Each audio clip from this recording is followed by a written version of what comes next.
Book Readetor proudly presents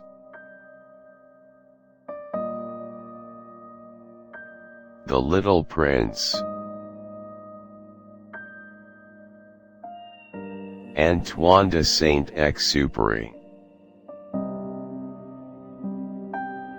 Chapter 1. Once when I was 6 years old, I saw a magnificent picture on a book, called True Stories from Nature, about the primeval forest. It was a picture of a boa constrictor in the act of swallowing an animal. Here is a copy of the drawing. In the book it said, boa constrictors swallow their prey whole, without chewing it. After that they are not able to move, and they sleep through the 6 months that they need for digestion. I pondered deeply. Then, over the adventures of the jungle. And after some work with a colored pencil, I succeeded in making my first drawing. My drawing number 1. It looked like this. I showed my masterpiece to the grown UPS, and asked them whether the drawing frightened them. However, they answered, "Frighten? Why should anyone be frightened by a hat?" My drawing was not a picture of a hat. It was a picture of a boa constrictor digesting an elephant. However, since the grown UPS were not able to understand it, I made another drawing. I drew the inside of the boa constrictor, so that the grown UPS could see it clearly. They always need to have things explained. My drawing number 2 looked like this. Chapter 2. So I lived my life alone, without anyone whom I could really talk to, until I had an accident with my plane in the desert of Sahara, 6 years ago. Something was broken in my engine, and as I had with me neither a mechanic nor any passengers, I set myself to attempt the difficult repairs all alone. It was a question of life or death for me. I had scarcely enough drinking water to last a week. The first night, then, I went to sleep on the sand, 1,000 miles from any human habitation. I was more isolated than a shipwrecked sailor on a raft in the middle of the ocean. Thus you can imagine my amazement, at sunrise, when I was awakened by an odd little voice. It said, "If you please draw me a sheep." What? Draw me a sheep? I jumped to my feet, completely thunderstruck. I blinked my eyes hard. I looked carefully all around me, and I saw a most extraordinary small person, who stood there examining me with great seriousness. Here you may see the best portrait that, later, I could make of him. However, my drawing is certainly very much less charming than its model. That, however, is not my fault. The grown UPS discouraged me in my painter's career when I was 6 years old, and I never learned to draw anything, except boas from the outside and boas from the inside. Now I stared at this sudden apparition with my eyes fairly starting out of my head in astonishment. Remember, I crashed in the desert 1,000 miles from any inhabited region. And yet my little man seemed neither to be straying uncertainly among the sands, nor to be fainting from fatigue or hunger or thirst or fear. Nothing about him gave any suggestion of a child lost in the middle of the desert, 1,000 miles from any human habitation. When at last I could speak, I said to him, "But what are you doing here?" And in answer he repeated, very slowly, as if he were speaking of a matter of great consequence, "If you please draw me a sheep." When a mystery is too overpowering, one dare not disobey. Absurd as it might seem to me, 1,000 miles from any human habitation and in danger of death, I took out of my pocket a sheet of paper and my fountain pen. But then I remembered how my studies had been concentrated on geography, history, arithmetic, and grammar, and I told the little chap, a little crossly, too, that I did not know how to draw. He answered me, "That doesn't matter. Draw me a sheep." But I had never drawn a sheep. So I drew for him one of the two pictures I had drawn so often. It was that of the boa constrictor from the outside.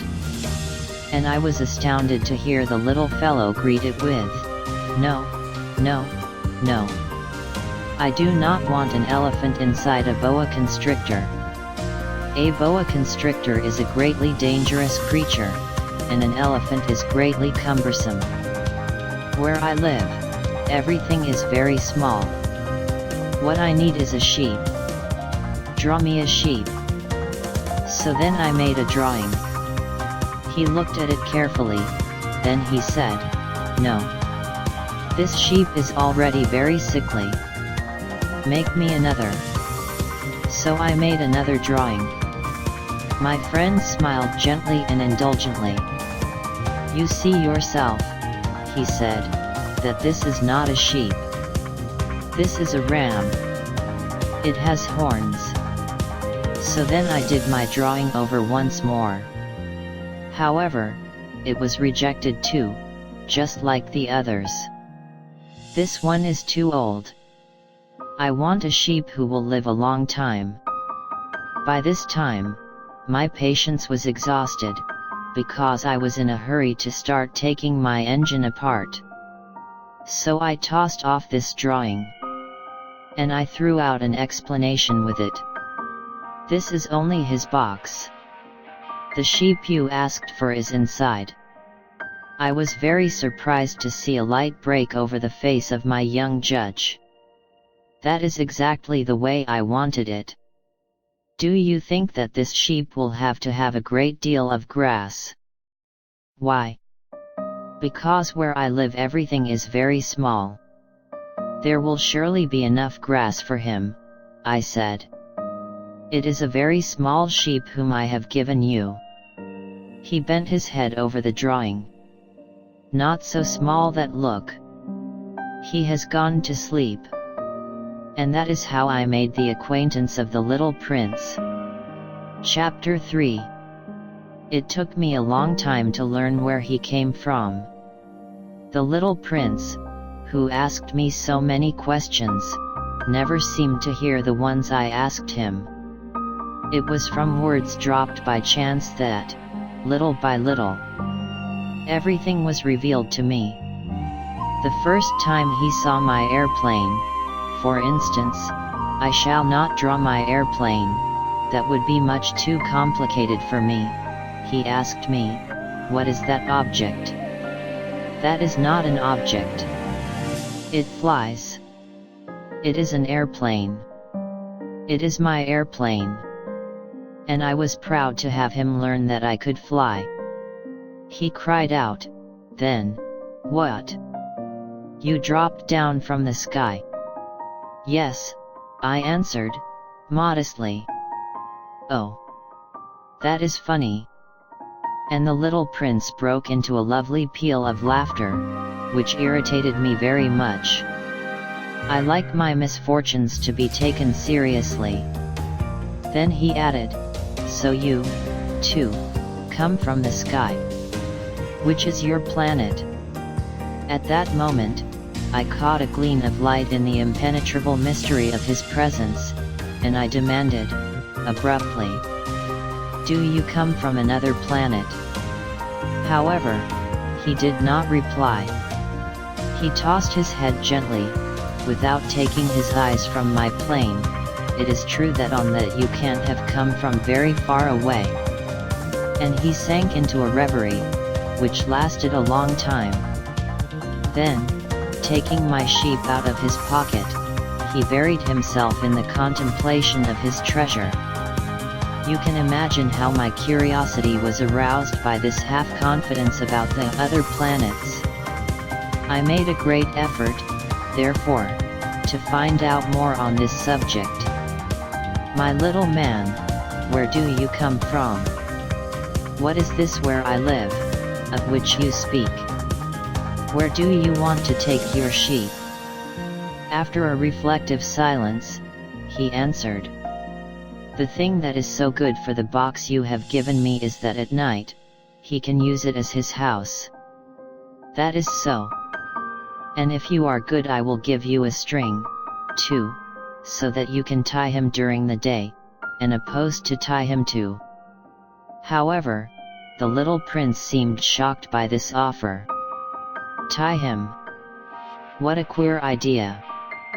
But if you don't tie him, I said, he will wander off somewhere, and get lost. My friend broke into another peal of laughter. But where do you think he would go? Anywhere. Straight ahead of him. Then the little prince said, earnestly, That doesn't matter. Where I live, everything is so small. And, with perhaps a hint of sadness, he added, Straight ahead of him, nobody can go very far. Chapter 4. I thus learned a second fact important. This was that the planet the little prince came from was scarcely any larger than a house. However, that did not really surprise me much. I knew very well that in addition to the great planets such as the Earth, Jupiter, Mars, Venus, to which we have given names, there are also hundreds of others. Some of which are so small that one has a hard time seeing them through the telescope. When an astronomer discovers one of these, he does not give it a name, but only a number. He might call it, for example, asteroid 325. I have serious reason to believe that the planet from which the little prince came is the asteroid known as B612. This asteroid has only once been seen through the telescope. That was by a Turkish astronomer, in 1909. On making his discovery, the astronomer presented it to the International Astronomical Congress, in a great demonstration. However, he was in Turkish costume, and so nobody would believe what he said. Grown UPS are like that. Fortunately, however, for the reputation of asteroid B612, a Turkish dictator made a law that his subjects, under pain of death, should change to European costume. So in 1920 the astronomer gave his demonstration all over again, dressed with impressive style and elegance. And this time everybody accepted his report. If I have told you these details about the asteroid, and made a note of its number for you, it is on account of the grown UPS and their ways. When you tell them that you have made a new friend, they never ask you any questions about essential matters. They never say to you, what does his voice sound like? What games does he love best? Does he collect butterflies?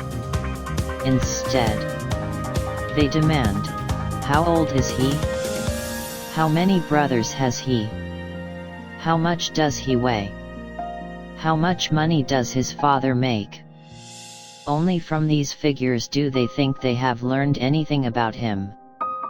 If you were to say to the grown UPS, I saw a beautiful house made of rosy brick, with geraniums in the windows and doves on the roof, they would not be able to get any idea of that house at all. You would have to say to them, I saw a house that cost $20,000. Then they would exclaim, oh, what a pretty house that is.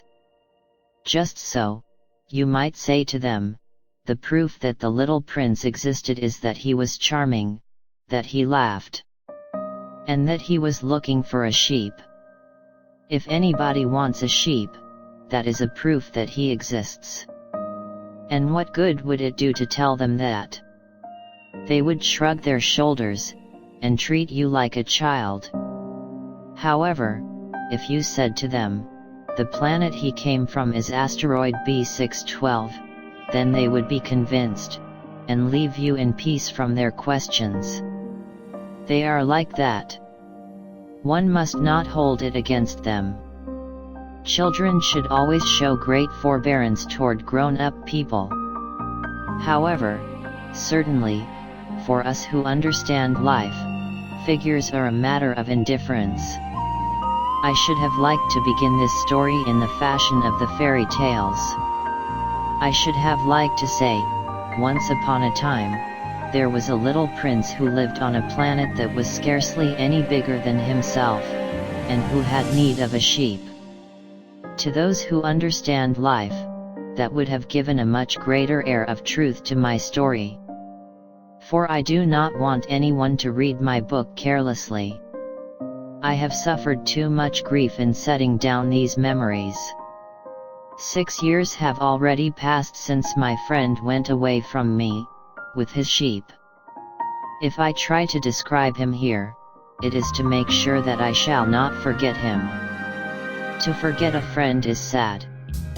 Not everyone has had a friend.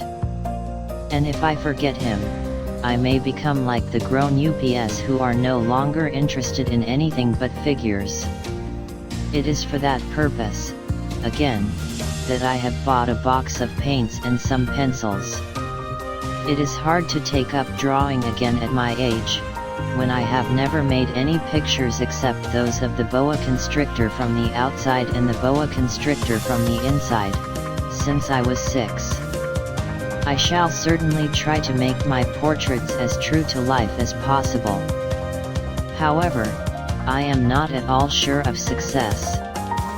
One drawing goes along all right, and another has no resemblance to its subject. I make some errors, too, in the little prince's height. In one place, he is too tall and in another too short. And I feel some doubts about the color of his costume. So I fumble along as best I can, now good, now bad. And I hope generally fair to middling.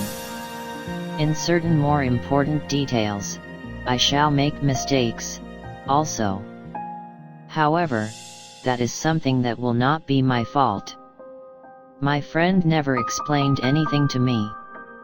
He thought, perhaps, that I was like himself.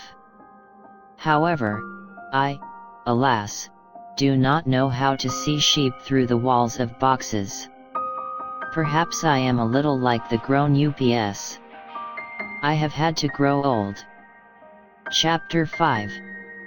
As each day passed I would learn, in our talk, something about the little prince's planet, his departure from it, his journey.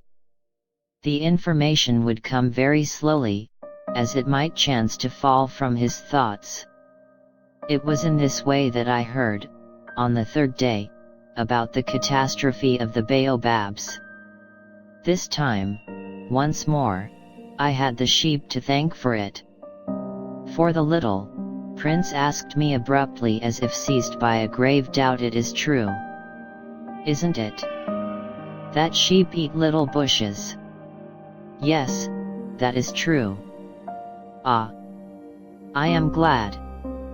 I did not understand why it was so important that sheep should eat little bushes. However, the little prince added, "Then it follows that they also eat baobabs." I pointed out to the little prince who baobabs were not little bushes, but, on the contrary, trees as big as castles. And that even if he took a whole herd of elephants away with him, the herd would not eat up one single baobab. The idea of the herd of elephants made the little prince laugh. "We would have to put them one on top of the other," he said. However, he made a wise comment: before they grow so big, the baobabs start out by being little. "That is strictly correct," I said. "But why do you want the sheep to eat the little baobabs?" He answered me at once, "Oh, come, as if he were speaking of something that was self-evident. And I was obliged to make a great mental effort to solve this problem, without any assistance. Indeed, as I learned, there were on the planet where the little prince lived, as on all planets, good plants and bad plants. In consequence, there were good seeds from good plants, and bad seeds from bad plants. However, seeds are invisible. They sleep deep in the heart of the earth's darkness, until someone among them is seized by the desire to awaken. Then this little seed will stretch itself, and begin timidly at first to push a charming little sprig inoffensively upward, toward the sun. If it is only a sprout of radish or the sprig of a rosebush, one would let it grow wherever it might wish. However, when it is a bad plant, one must destroy it as soon as possible, the very first instant that one recognizes it. Now there were some terrible seeds on the planet that was the home of the little prince, and these were the seeds of the baobab. The soil of that planet was infested with them. A baobab is something you will never be able to get rid of if you attend to it too late. It spreads over the entire planet. It bores clear through it with its roots. And if the planet is too small, and the baobabs are too many, they split it in pieces. It is a question of discipline, the little prince said to me later. When you've finished your own toilet in the morning, then it is time to attend to the toilet of your planet, just so, with the greatest care.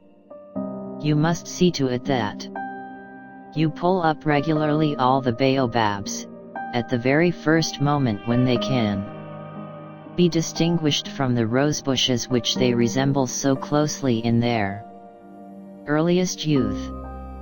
It is very tedious work, the little prince added, but very easy.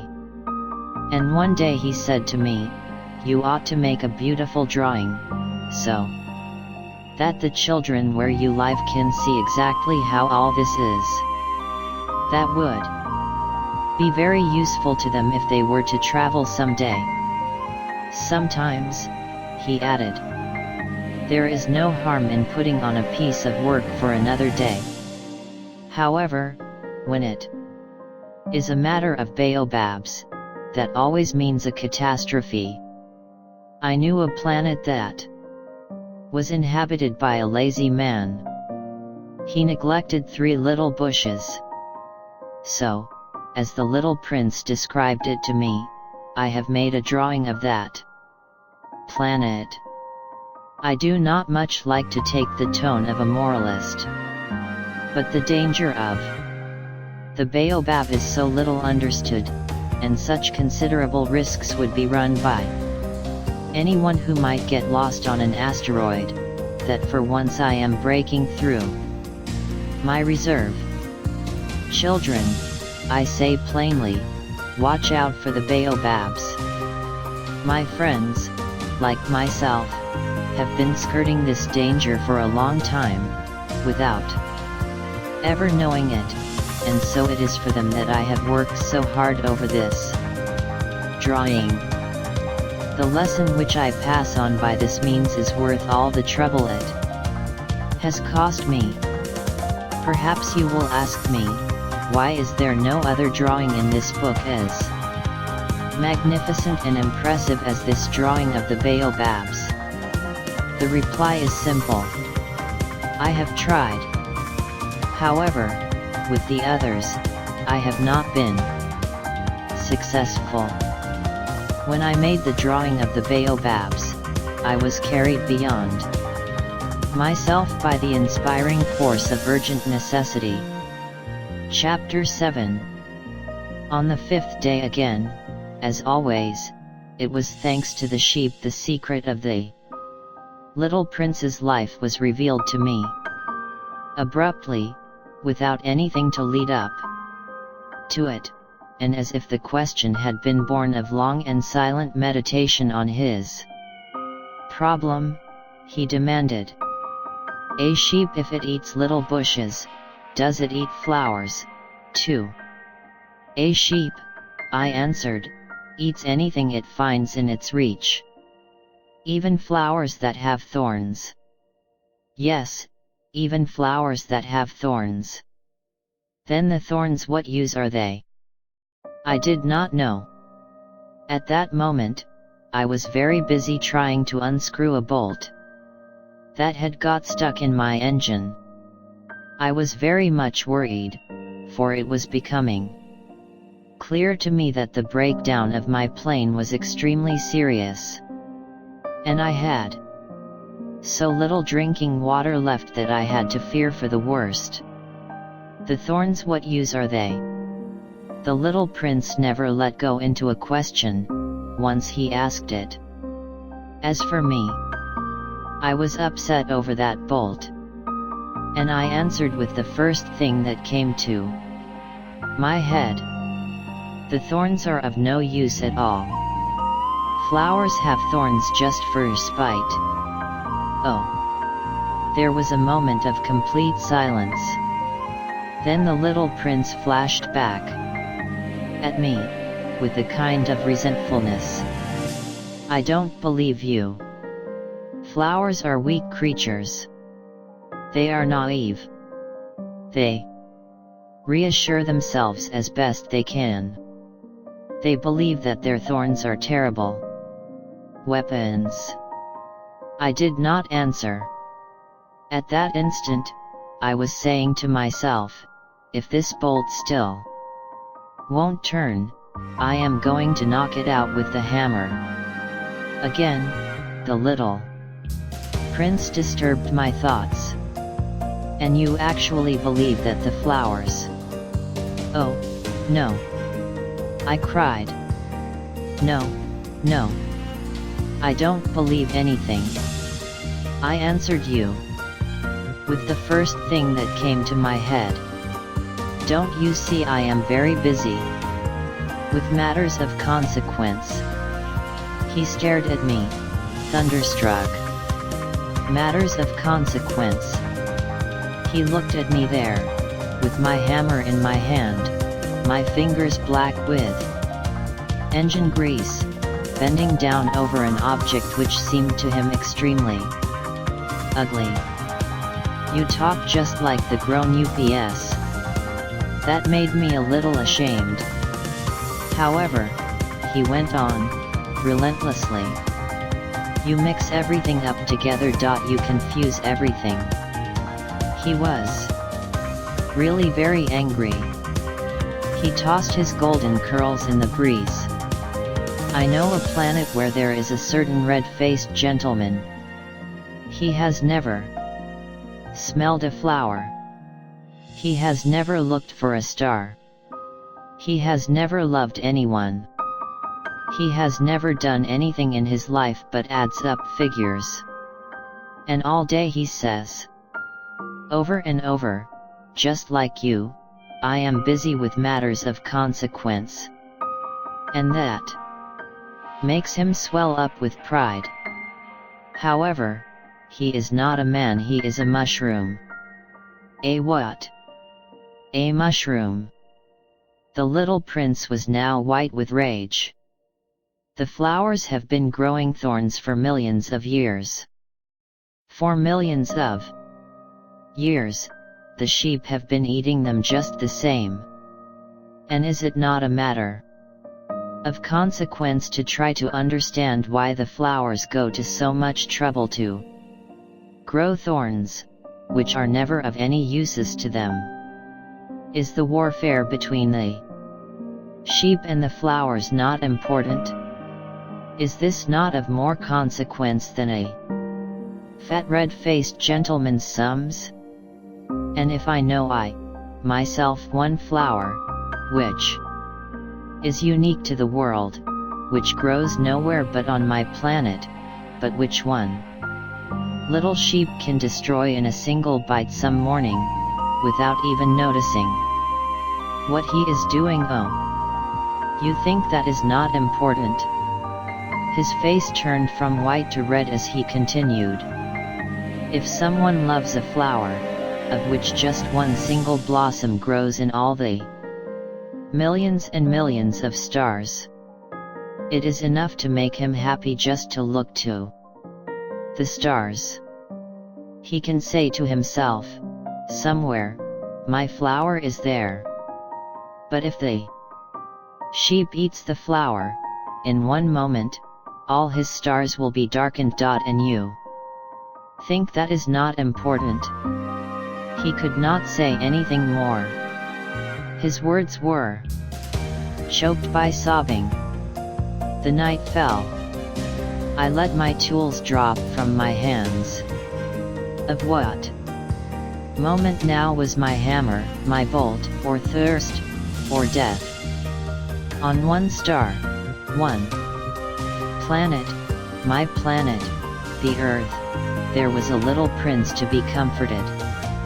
I took him in my arms, and rocked him.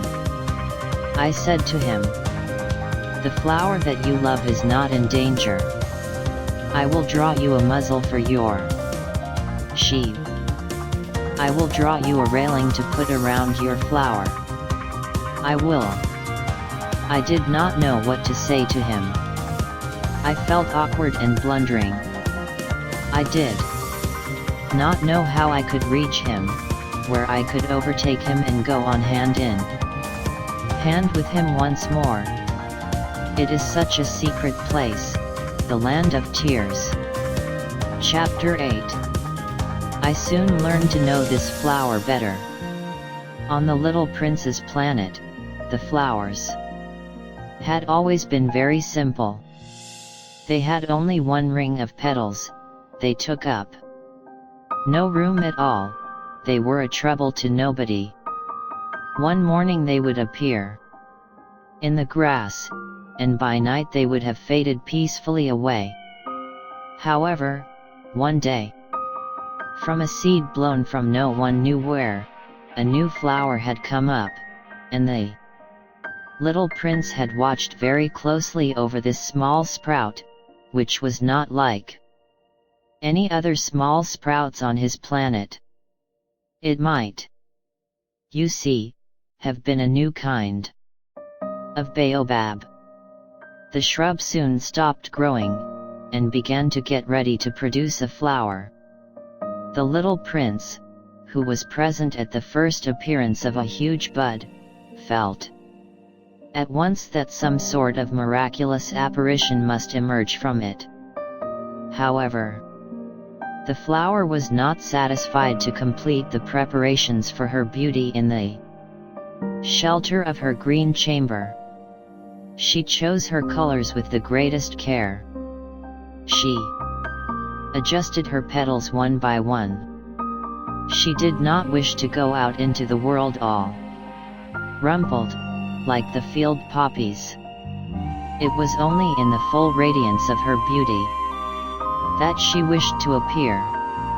Oh, yes. She was a coquettish creature, and her mysterious adornment lasted for days and days. Then one morning, exactly at sunrise, she suddenly showed herself. And, after working with all this painstaking precision, she yawned and said, "Ah, I am scarcely awake. I beg that you will excuse me. My petals are still all disarranged." However, the little prince could not restrain his admiration. "Oh, how beautiful you are!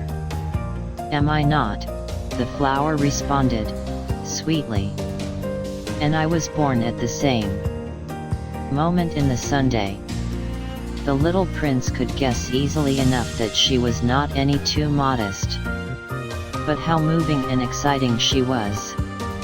"I think it is time for breakfast," she added an instant later.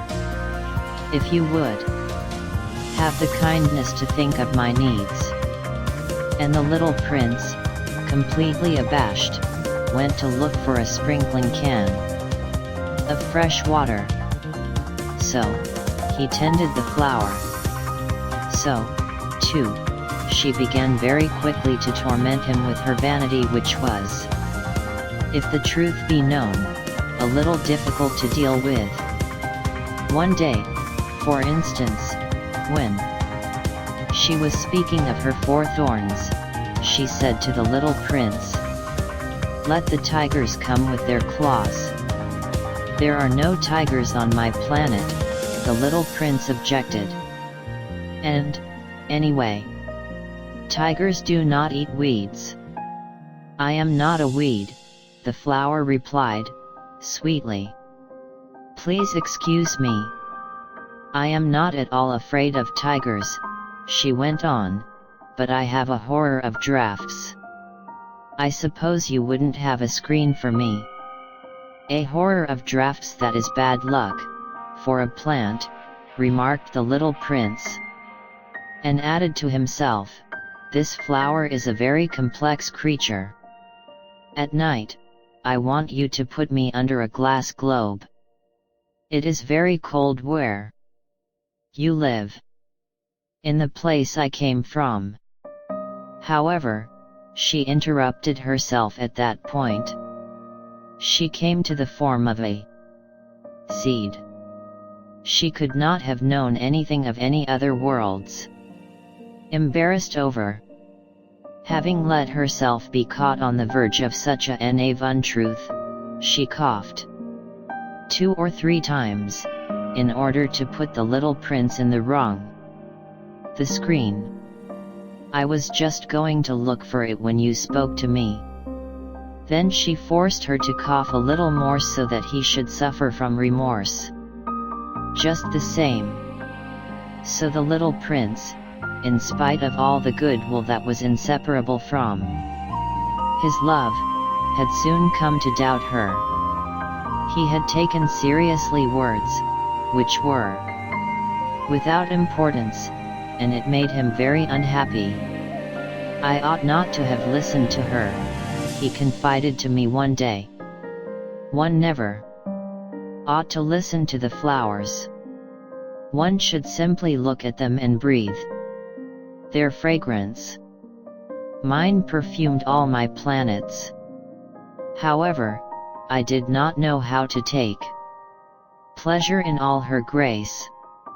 This tale of claws, which disturbed me so much, should only have filled my heart with tenderness and pity." And he continued his confidences. "The fact is that I did not know how to understand anything. I ought to have judged by deeds and not by words. She cast her fragrance and her radiance over me. I ought never to have run away from her. I ought to have guessed all the affection that lay behind her poor little strategies. Flowers are so inconsistent. However, I was too young to know how to love her." Chapter 9. I believe that for his escape, he took advantage of the migration of a flock of wild birds. In the morning after his departure, he put his planet in perfect order. He carefully cleaned out his active volcanoes. He possessed 2 active volcanoes, and they were very convenient for heating his breakfast on the morning. He also had 1 volcano that was extinct. However, as he said, one never knows. So he cleaned out the extinct volcano, too. If they are well cleaned out, volcanoes burn slowly and steadily, without any eruptions. Volcanic eruptions are like fires in a chimney. On our Earth, we are obviously much too small to clean out our volcanoes. That is why they bring no end of trouble upon us."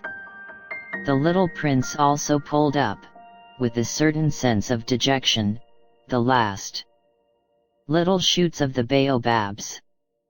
He believed that he would never want to return However, on this last morning, all these familiar tasks seemed very precious to him. And when he watered the flower for the last time, and prepared to place her under the shelter of her glass globe, he realized that he was very close to tears. "Goodbye," he said to the flower. However, she made no answer. "Goodbye," he said again. The flower coughed. However, it was not because she had a cold. "I have been silly," she said to him, at last. "I ask your forgiveness. Try to be happy." He was surprised by this absence of reproaches. He stood there all bewildered. The glass globe held arrested in mid-air. He did not understand this quiet sweetness. Of course I love you," the flower said to him. "It is my fault that you have not known it all the while. That is of no importance.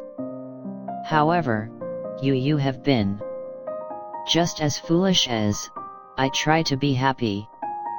Let the glass globe be. I don't want it anymore. But the wind, my cold is not so bad as all that. The cool night air will do me good. I am a flower. But the animals, well, I must endure the presence of 2 or 3 caterpillars if I wish to become acquainted with the butterflies. It seems that they are very beautiful. And if not the butterflies and the caterpillars who will call upon me, you will be far away. As for the large animals, I am not at all afraid of any of them. I have my claws. And, namely, she showed her 4 thorns. Then she added, don't linger like this. You have decided to go away. Now go. For she did not want him to see her crying. She was such a proud flower. Chapter 10. He found himself in the neighborhood of the asteroids 325, 326, 327, 328, 329, and 330. He began, therefore, by visiting them, in order to add to his knowledge. The first of them was inhabited by a king, clad in royal purple and ermine. He was seated on a throne which was at the same time both simple and majestic. Ah! Here is a subject, exclaimed the king, when he saw the little prince coming. And the little prince asked himself, how could he recognize me when he had never seen me before? He did not know how the world is simplified for kings. To them, all men are subjects. Approach, so that I may see you better, said the king, who felt consuming proud of being at last a king over somebody. The little prince looked everywhere to find a place to sit down. However, the entire planet was crammed and obstructed by the king's magnificent ermine robe. So, he remained standing upright, and since he was tired, he yawned. It is contrary to etiquette to yawn in the presence of a king, the monarch said to him. I forbid you to do so. I can't help it. I can't stop myself, replied to the little prince, thoroughly embarrassed. I have come on a long journey, and I have had no sleep. Ah, then, the king said. I order you to yawn. It is years since I have seen anyone yawning.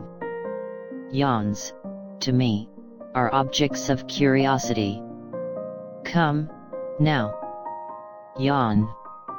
Again. It is an order. That frightens me. I cannot, any more. I murmured the little prince, now completely abashed. Hum.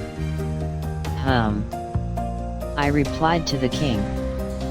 Then I order you sometimes to yawn. And sometimes to he sputtered a little, and seemed vexed. For what the king fundamentally insisted upon was that his authority should be respected. He tolerated no disobedience. He was an absolute monarch. However, because he was a very good man, he made his orders reasonable. If I ordered a general, he would say, by way of example, if I ordered a general to change himself into a sea-bird, and if the general did not obey me, that would not be the fault with the general. It would be my fault. May I sit down? I came now a timid inquiry from the little prince. I order you to do so, the king answered him, and majestically gathered in a fold of his ermine mantle. However, the little prince was wondering. The planet was tiny. Over what could this king really rule?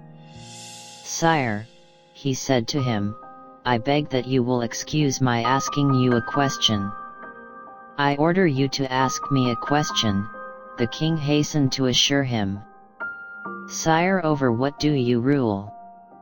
Over everything, said the king, with magnificent simplicity. Over everything. The king made a gesture, which took in his planet, the other planets, and all the stars. Over all that.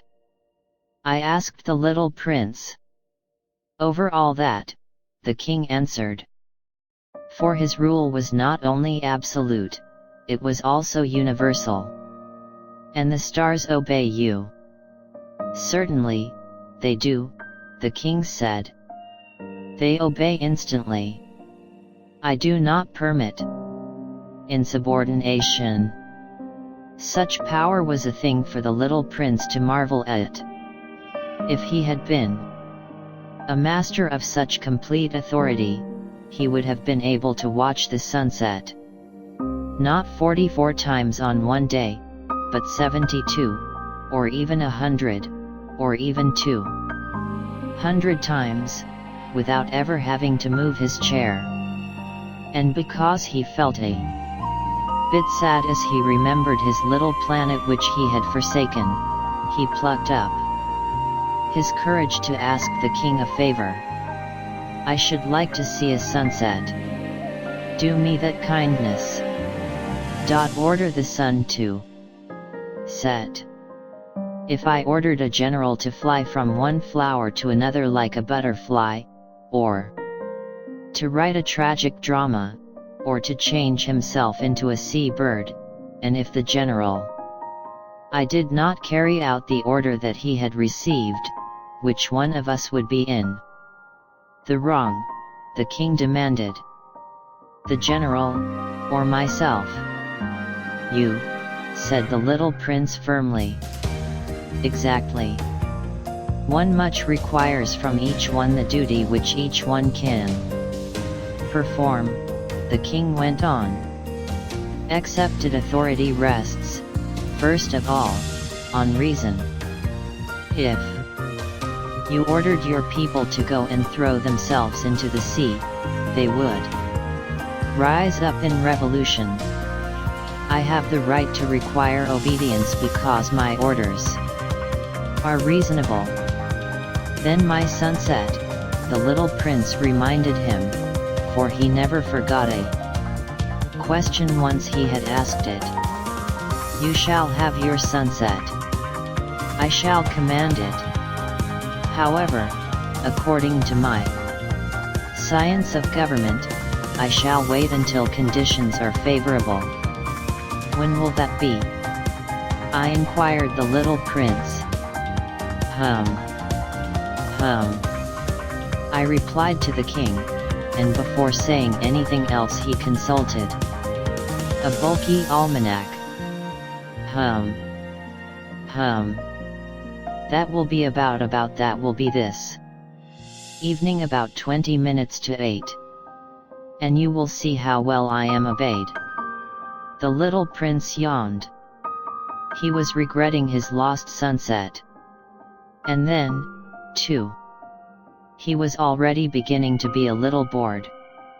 I have nothing more to do here, he said before the king. So I shall set out on my way again. Do not go, said the king, who was very proud of having a subject. Do not go. I will make you a minister. Minister of what? Minister of justice. But there is nobody here to judge. We do not know that, the king said to him. I have not yet made a complete tour of my kingdom. I am very old. There is no room here for a carriage. And it tires me to walk. Oh, but I have looked already. I said the little prince, turning around to give one more glance to the other side of the planet. On that side, as on this, there was nobody at all. Then you shall judge yourself, the king answered. That is the most difficult thing of all. It is much more difficult to judge oneself than to judge others. If you succeed in judging yourself rightly, then you are indeed a man of true wisdom. Yes, said the little prince, but I can judge myself anywhere. I do not need to live upon this planet. I said the king.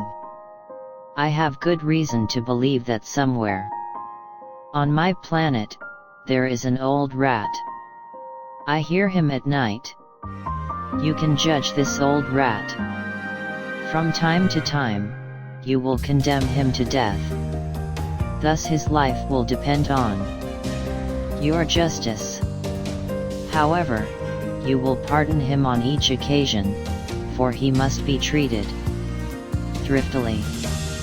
He is the only one we have. I replied to the little prince, do not like to condemn anyone to death. And now I think I will go upon my way. No, said the king. However, the little prince, having now completed his preparations for departure, had no wish to grieve the old monarch. If your majesty wishes to be promptly obeyed, he said, he should be able to give me a reasonable order.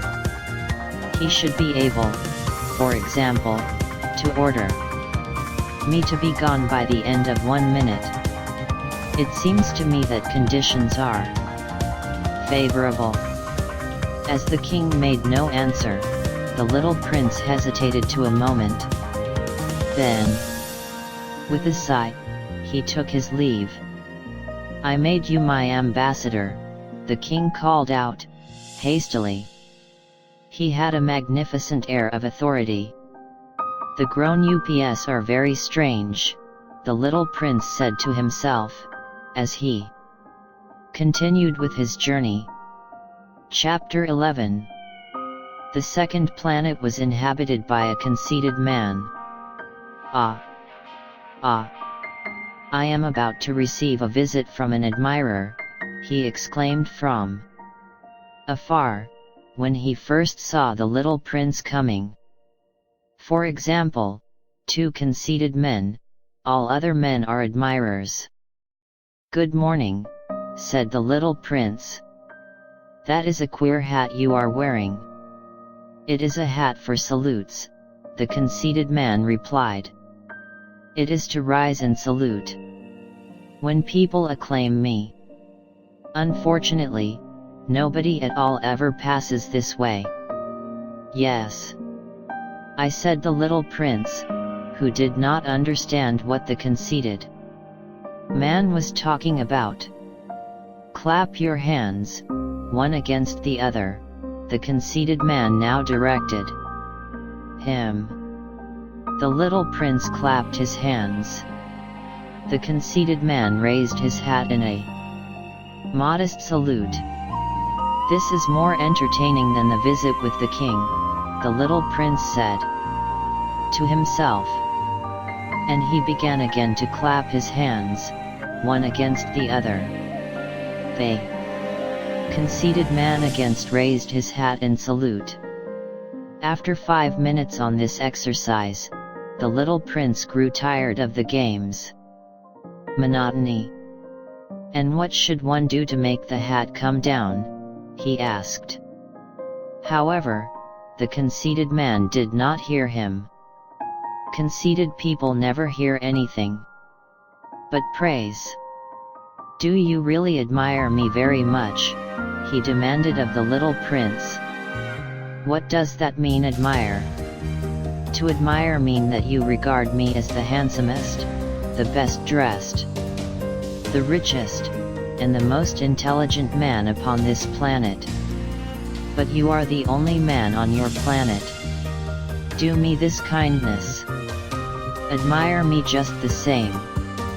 "I admire you," said the little prince, shrugging his shoulders slightly, "but what is there in that to interest you so much?" And the little prince went away. "The grown ups are certainly very odd," he said to himself, as he continued with his journey. Chapter 12. The next planet was inhabited by a tippler. This was a very short visit, but it plunged the little prince into deep dejection. "What are you doing there?" he said to the tippler, whom he found settled down in silence before a collection of empty bottles and also a collection of full bottles. "I am drinking," replied to the tippler, with a lugubrious air. "Why are you drinking?" "I," demanded the little prince. "So that I may forget," replied to the tippler. "Forget what?" I inquired the little prince, who already was sorry for him. "Forget that I am ashamed," the tippler confessed, hanging his head. "Ashamed of what?" I insisted the little prince, who wanted to help him. "Ashamed of drinking." The tippler brought his speech to an end, and shut himself up in an impregnable silence. And the little prince went away, puzzled. "The grown ups are certainly very, very odd," he said to himself, as he continued with his journey. Chapter 13. The fourth planet belonged to a businessman. This man was so much occupied that he did not even raise his head at the little prince's arrival. "Good morning," the little prince said to him. "Your cigarette has gone out. 3 and 2 make 5. 5 and 7 make 12. 12 and 3 make 15. Good morning. 15 and 7 make 22. 22 and 6 make 28. I haven't time to light it again. 26 and 5 make 31. Phew. Then that makes 501,622,731. 500 million what? I asked the little prince. Are you still there? 501 million. I can't stop. I have so much to do. I am concerned with matters of consequence. I don't amuse myself with balderdash. 2 and 5 make 7. 501 million what? I repeated the little prince, who never in his life had let go into a question once he asked it. The businessman raised his head. During the 54 years that I have inhabited this planet, I have been disturbed only 3 times. The first time was 22 years ago, when some giddy goose fell from goodness knows where. He made the most frightful noise that resounded all over the place, and I made 4 mistakes in my addition. The second time, 11 years ago, I was disturbed by an attack of rheumatism. I don't get enough exercise. I have no time for loafing. The third time, well, this is it. I was saying, then, 501 millions. Millions of what? The businessman suddenly realized that there was no hope of being left in peace until he answered this question. Millions of those little objects, he said, which one sometimes sees in the sky. Flies. Oh, no. Little glittering objects. Bees. Oh, no. Little golden objects that set lazy men to idle dreaming. As for me, I am concerned with matters of consequence. There is no time for idle dreaming in my life. Ah. You mean the stars? Yes, that's it. The stars. And what do you do with 500 millions of stars? 501,622,731. I am concerned with matters of consequence. I am accurate. And what do you do with these stars? What do I do with them? Yes. Nothing. I own them. You own the stars. Yes. But I have already seen a king who kings do not own. They reign over. It is a very different matter. And what good does it do you to own the stars? It does me the good of making me rich. And what good does it do you to be rich? It makes it possible for me to buy more stars, if any are ever discovered. This man, the little prince said to himself, reasons a little like my poor tippler. Nevertheless, he still had some more questions. How is it possible for one to own the stars? To whom do they belong? The businessman retorted, peevishly. I don't know. To nobody. Then they belong to me, because I was the first person to think of it. Is that all that is necessary? Certainly. When you find a diamond that belongs to nobody, it is yours. When you discover an island that belongs to nobody, it is yours. When you get an idea before anyone else, you take out a patent on it, it is yours. So with me, I own the stars, because nobody else before me ever thought of owning them. Yes, that is true, said the little prince. And what do you do with them?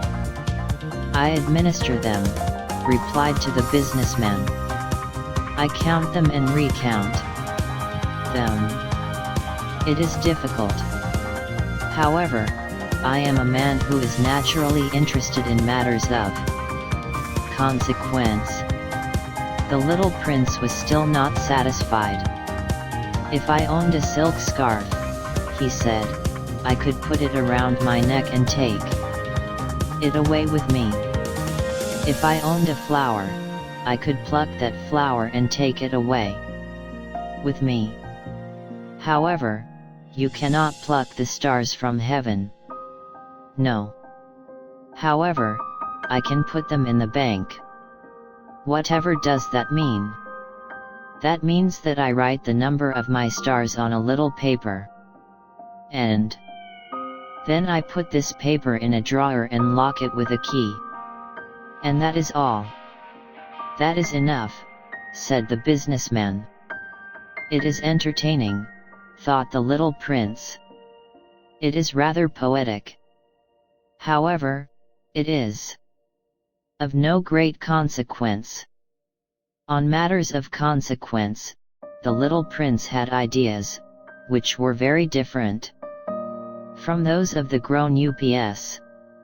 I myself own a flower, he continued his conversation with the businessman, which I water every day. I own 3 volcanoes, which I clean out every week. For I also clean out the one that is extinct, one never knows. It is of some use to my volcanoes, and it is of some use to my flower, that I own them. However, you are of no use to the stars. The businessman opened his mouth, but he found nothing to say in answer. And the little prince went away. The grown-ups are certainly altogether extraordinary, he said simply, talking to himself as he continued with his journey. Chapter 14. The 5th planet was very strange. It was the smallest of all.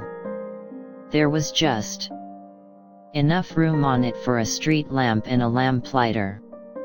The little prince was not able to reach any explanation on the use as a street lamp and a lamplighter. Somewhere in the heavens, on a planet which had no people, and not one house. However, he said to himself, nevertheless, it may well be that this man is absurd. However, he is not so absurd as the king, the conceited man, the businessman, and the tippler. For at least his work has some meaning. When he lights his street lamp, it is as if he brought one more star to life, or one flower. When he puts out his lamp, he sends the flower, or the star, to sleep.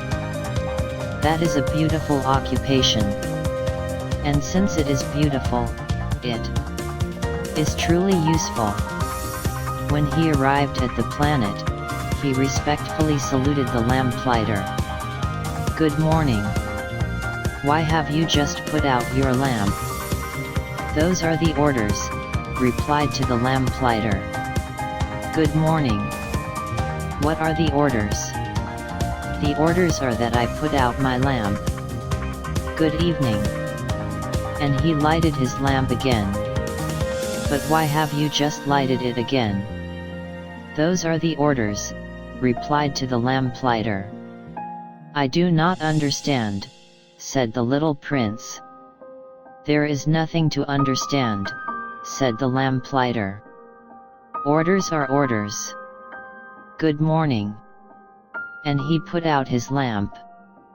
Then he mopped his forehead with a handkerchief decorated with red squares. I follow a terrible profession. In the old days, it was reasonable. I put the lamp out in the morning, and in the evening, I am lighted it again. I had the rest during the day for relaxation and the rest during the night for sleep. And the orders have been changed since that time. The orders have not been changed, said the lamplighter. That is the tragedy. From year to year, the planet has turned more rapidly, and the orders have not been changed. Then what? I asked the little prince. Then the planet now makes a complete turn every minute, and I no longer have a single second for repose. Once every minute I have to light my lamp and put it out. That is very funny. A day lasts only 1 minute, here where you live. It is not funny at all. I said the lamplighter. While we have been talking, Together a month has gone by. A month. Yes, a month. 30 minutes. 30 days. Good evening. And he lighted his lamp again. As the little prince watched him, he felt that he loved this lamplighter who was so faithful to his orders. He remembered the sunsets which he himself had gone to seek, in other days, merely by pulling up his chair, and he wanted to help his friend. "You know," he said, "I can tell you a way you can rest whenever you want to." "I always want to rest," said the lamplighter. "For it is possible to a man to be faithful and lazy at the same time." The little prince went on with his explanation. "Your planet is so small that 3 strides will take you all the way around it. To be always in the sunshine, you need only to walk along rather slowly. When you want to rest, you will walk, and the day will last as long as you like." "That doesn't do me much well," said the lamplighter. "The one thing I love in life is to sleep." "Then you're unlucky," said the little prince. "I am unlucky," said the lamplighter. "Good morning." And he put out his lamp. "That man," said the little prince to himself, as he continued farther on his journey, "that man would be scorned by all the others, by the king, by the conceited man, by the tippler, by the businessman. Nevertheless, he is the only one of them all who does not seem to me ridiculous. Perhaps that is because he is thinking of something else besides himself." He breathed a sigh of regret, and said to himself, again, "That man is the only one of them all whom I could have made my friend. However, his planet is indeed too small. There is no room on it for 2 people."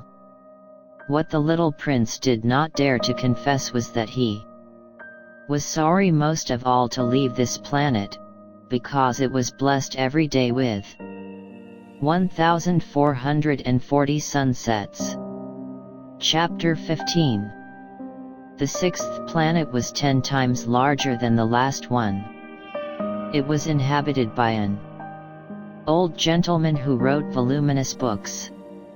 "Oh, look! Here is an explorer," he exclaimed to himself when he saw the little prince coming. The little prince sat down on the table and panted a little. He had already traveled so much and so far. "Where do you come from?" the old gentleman said to him. "What is that big book?" "I," said the little prince. "What are you doing?" "I am a geographer," the old gentleman said to him. "What is a geographer?" I asked the little prince. "A geographer is a scholar who knows the location of all the seas, rivers, towns, mountains, and deserts." "That is very interesting," said the little prince. "Here at last is a man who has a real profession." And he cast a look around him at the planet of the geographer. It was the most magnificent and stately planet that he had ever seen. "Your planet is very beautiful," he said. "Has it any oceans?" "I couldn't tell you," said the geographer. "Ah!" The little prince was disappointed. "Has it any mountains?" "I couldn't tell you," said the geographer. "And towns, and rivers, and deserts?" "I couldn't tell you that, either." "But you are a geographer." "Exactly," the geographer said. But I am not an explorer. I haven't a single explorer on my planet. It is not the geographer who goes out to count the towns, the rivers, the mountains, the seas, the oceans, and the deserts. The geographer is much too important to go loafing about. He does not leave his desk. However, he receives the explorers in his study. He asks them questions, and he notes down what they recall of their travels. And if the recollections of any one among them seem interesting to him, the geographer orders an inquiry into that explorer's moral character. Why is that? Because an explorer who told lies would bring disaster on the books of the geographer. So would an explorer who drank too much. Why is that? I asked the little prince. Because intoxicated men see double. Then the geographer would note down 2 mountains to a place where there was only one. I know someone, said the little prince, who would make a bad explorer. That is possible. Then, when the moral character of the explorer is shown to be good, an inquiry is ordered into his discovery. One goes to see it. No. That would be too complicated. However, one requires the explorer to furnish proofs. For example, if the discovery in question is that of a large mountain, one requires that large stones be brought back from it. The geographer was suddenly stirred to excitement. But you come from far away. You are an explorer. You shall describe your planet to me. And, having opened his big register, the geographer sharpened his pencil. The recitals of explorers are put down first in pencil. One waits until the explorer has furnished proofs, before putting them down in ink. Well, I said the geographer expectantly. Oh, where I live, said the little prince, it is not very interesting. It is all so small. I have 3 volcanoes. 2 volcanoes are active, and the other is extinct. However, one never knows. One never knows, said the geographer. I have also a flower. We do not record flowers, said the geographer. Why is that? The flower is the most beautiful thing on my planet. We do not record them, said the geographer, because they are ephemeral. What does that mean, ephemeral? Geographies, said the geographer, are the books which, of all books, are most concerned with matters of consequence. They never become old-fashioned. It is very rarely that a mountain changes its position. It is very rarely that an ocean empties itself of its waters. We write of eternal things. But extinct volcanoes may come to life again, the little prince interrupted. What does that mean, ephemeral? Whether volcanoes are extinct or alive, it comes to the same thing for us, said the geographer. The thing that matters to us is the mountain. It does not change. But what does that mean, ephemeral? I repeated. The little prince, who never in his life had let go into a question, once he asked it. It means, which is in danger of speedy disappearance. Is my flower in danger of speedy disappearance? Certainly, it is. My flower is ephemeral, the little prince said to himself, and she has only 4 thorns to defend herself against the world. And I have left her on my planet, all alone. That was his first moment of regret. However, he took courage once more. "What place would you advise me to visit now?" he asked. "The planet Earth," replied to the geographer. "It has a good reputation." And the little prince went away, thinking of his flower. Chapter 16. So then the 7th planet was the Earth. The Earth is not just an ordinary planet. One can count their 111 kings.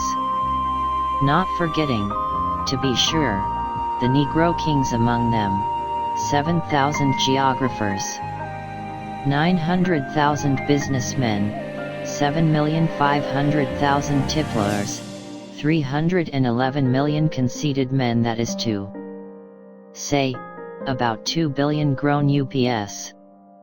To give you an idea about the size of the Earth, I will tell you that before the invention of electricity, it was necessary to maintain, over the whole of the 6 continents, a veritable army of 462,511 lamplighters for the street lamps. Seen from a slight distance, that would make a splendid spectacle. The movements of this army would be regulated like those of the ballet in the opera. First would come the turn of the lamplighters of New Zealand and Australia. Having set their lamps alight, these would go off to sleep. Next, the lamplighters of China and Siberia would enter for their steps in the dance, and then they too would be waved back into the wings. After that came the turn of the lamplighters of Russia and the Indies, then those of Africa and Europe, then those of South America, then those of South America, then those of North America. And never would they make a mistake about the order of their entry upon the stage. It would be magnificent. Only the man who was in command of the single lamp at the North Pole, and his colleague who was responsible for the single lamp at the South Pole only. These two would live free from toil and care. They would be busy twice a year. Chapter 17. When one wishes to play the wit, he sometimes wanders a little from the truth. I have not been altogether honest in what I have told you about the lamplighters. And I realize that I run the risk of giving a false idea of our planet to those who do not know it. Men occupy a very small place upon the Earth. If the 2 billion inhabitants who people its surfaces were all to stand upright and somewhat crowded together, as they do for some big public assembly, they could easily be put into one public square 20 miles long and 20 miles wide. All humanity could be piled up on a small Pacific islet. The grown UPS, to be sure, will not believe you when you tell them that. They imagine that they fill a great deal of space. They fancy themselves as important as the baobabs. You should advise them, then, to make their own calculations. They adore figures, and that will please them. However, do not waste your time on this extra task. It is unnecessary. You have, I know, confidence in me. When the little prince arrived on the Earth, he was very much surprised not to see any people. He was beginning to be afraid he had come to the wrong planet, when a coil of gold, the color of the moonlight, flashed across the sand. "Good evening," said the little prince courteously. "Good evening," said the snake. "What planet is this on which I have come down?" I asked the little prince. "This is the Earth, this is Africa," the snake answered. "Ah. Then there are no people on the Earth. This is the desert. There are no people through the desert. The Earth is large," said the snake. The little prince sat down on a stone, and raised his eyes to the sky. "I wonder," he said, "whether the stars are set alight in heaven so that one day each one of us may find his own again. Look at my planet. It is right there, above us. However, how far away it is." "It is beautiful," the snake said. "What has brought you here?" "I have been having some trouble with a flower," said the little prince. "Ah," I said the snake. And they were both silent. "Where are the men?" The little prince at last took up the conversation. Again. "It is a little lonely in the desert. It is also lonely among men," the snake said. The little prince gazed at him for a long time. "You are a funny animal," he said at last. "You are no thicker than a finger."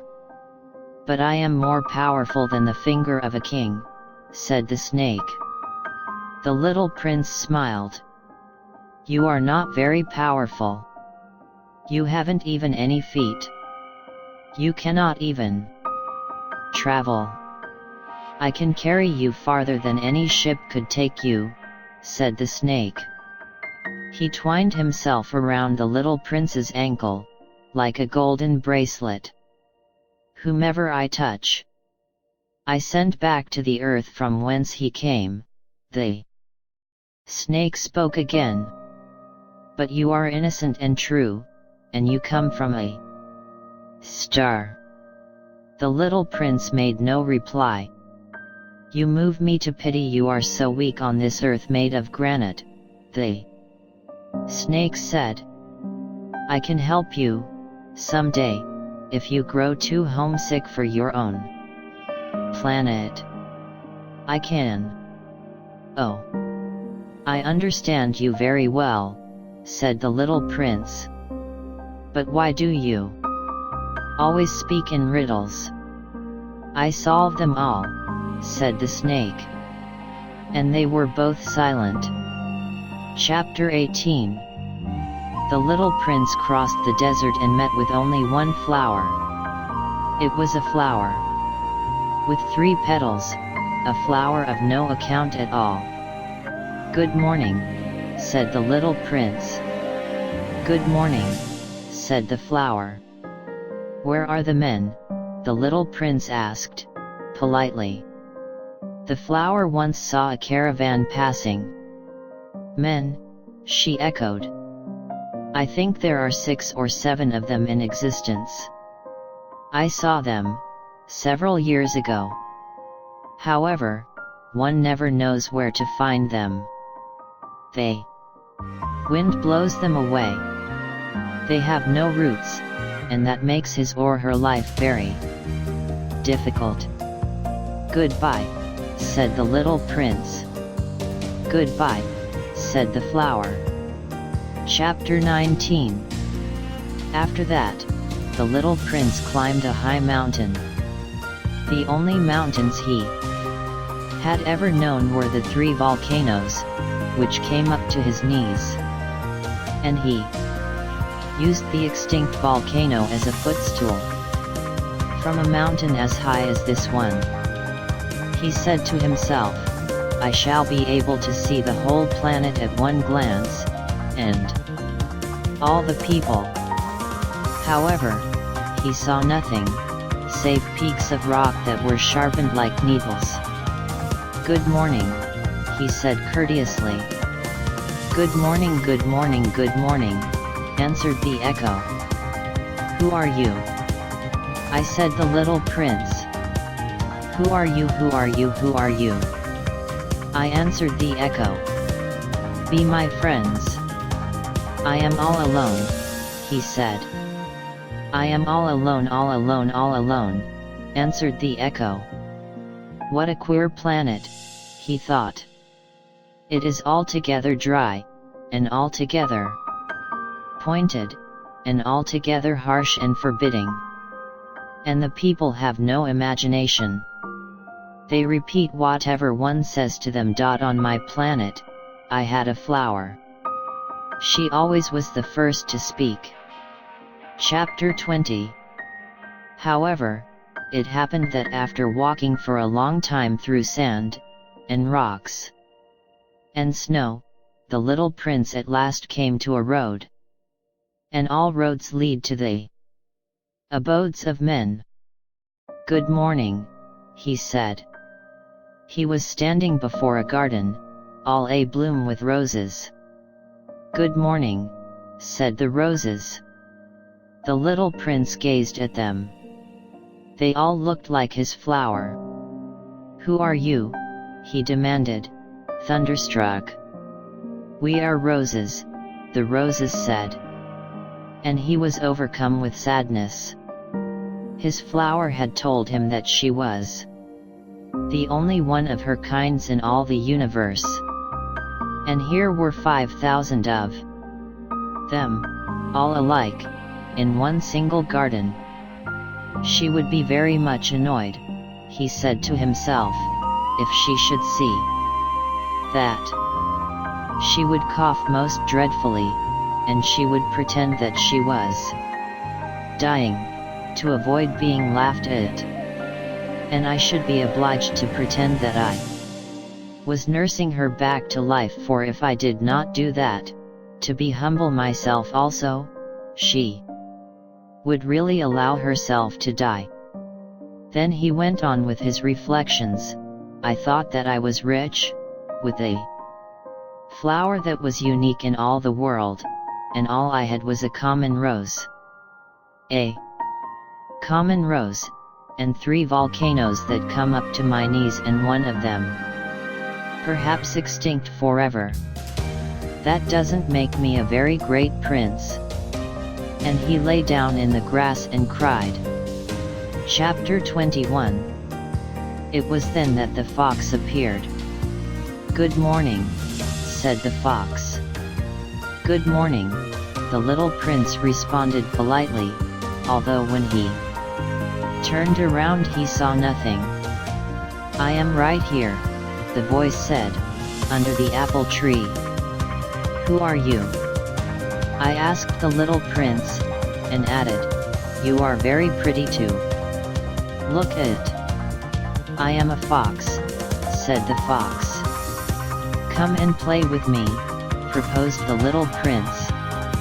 I am so unhappy. I cannot play with you, the fox said. I am not tamed. Ah. Please excuse me, said the little prince. However, after some thought, he added, what does that mean, tame? You do not live here, said the fox. What is it that you are looking for? I am looking for men, said the little prince. What does that mean? Tame men, said the fox. They have guns, and they hunt. It is very disturbing. They also raise chickens. These are their only interests. Are you looking for chickens? No, said the little prince. I am looking for friends. What does that mean, tame? It is an act too often neglected, said the fox. It means to establish ties. To establish ties. Just that, said the fox. To me, you are still nothing more than a little boy who is just like 100,000 other little boys. And I have no need of you. And you, on your part, have no need of me. To you, I am nothing more than a fox like 100,000 other foxes. However, if you tame me, then we shall need each other. To me, you will be unique in all the world. To you, I shall be unique in all the world. I am beginning to understand, said the little prince. There is a flower. I think that she has tamed me. It is possible, said the fox. On the earth one sees all sorts of things. Oh, but this is not on the earth. I said the little prince. The fox seemed perplexed, and very curious. On another planet? Yes. Are there hunters on this planet? No. Ah, that is interesting. Are there chickens? No. Nothing is perfect, sighed the fox. However, he came back to his idea. My life is very monotonous, the fox said. I hunt chickens, men hunt me. All the chickens are just alike, and all the men are just alike. And, in consequence, I am a little bored. However, if you tame me, it will be as if the sun came to shine on my life. I shall know the sound like a step that will be different from all the others. Other steps send me hurrying back underneath the ground. Yours will call me, like music, out of my burrow. And then look, you see the grain fields down yonder? I do not eat bread. Wheat is of no use to me. They wheat fields have nothing to say to me. And that is sad. However, you have hair. That is the color of gold. Think how wonderful that will be when you have tamed me. The grain, which is also golden, will bring me back the thought of you. And I shall love to listen for the wind among the wheat. The fox gazed at the little prince for a long time. Please tame me, he said. I want to, very much, the little prince replied. But I have not much time. I have friends to discover, and a great many things to understand. One only understands the things that one tames, said the fox. Men have no more time to understand anything. They buy things already made at the shops. However, there is no shop anywhere where one can buy friendship, and so men have no friends anymore. If you want a friend, tame me. What must I do to be tame you? I asked the little prince. You must be very patient, replied to the fox. First you will sit down at a little distance from me. Like that in the grass. I shall look at you out of the corner of my eye, and you will say nothing. Words are the source of misunderstandings. However, you will sit a little closer to me every day. The next day the little prince came back. It would have been better to come back at the same hour, said the fox. If, for example, you come at 4 o'clock in the afternoon, then at 3 o'clock, I shall begin to be happy. I shall feel happier and happier as the hour advances. At 4 o'clock, I shall already be worrying and jumping about. I shall show you how happy I am. However, if you come at just any time, I shall never know it. What hour my heart is to be ready to greet you. One must observe the proper rites. What is a rite? I asked the little prince. Those also are actions too often neglected, said the fox. They are what? Make one day different from other days, 1 hour from other hours. There is a right, for example, among my hunters. Every Thursday they dance for the village girls. So Thursday is a wonderful day for me. I can take a walk as far as the vineyards. However, if the hunters danced at just any time, every day would be like every other day, and I should never have any vacation at all. So the little prince tamed the fox. And when the hour after his departure drew near, "Ah," said the fox, "I shall cry." "It is your own fault," said the little prince. "I never wished you any sort of harm. However, you wanted me to be tame you." "Yes, that is so," said the fox. "But now you are going to cry." "I," said the little prince. "Yes, that is so," said the fox. "Then it has done you no good at all." "It has done me good," said the fox, "because of the color of the wheat fields." And then he added, "Go and look again at the roses. You will understand now that yours is unique in all the world. Then come back to say goodbye to me, and I will make you a present of a secret." The little prince went away, to look again at the roses. "You are not at all like my rose," he said. "As yet you are nothing. No one has tamed you, and you have tamed no one. You are like my fox when I first knew him. He was only a fox like 100,000 other foxes. However, I have made him my friend, and now he is unique in all the world." And the roses were very much embarrassed.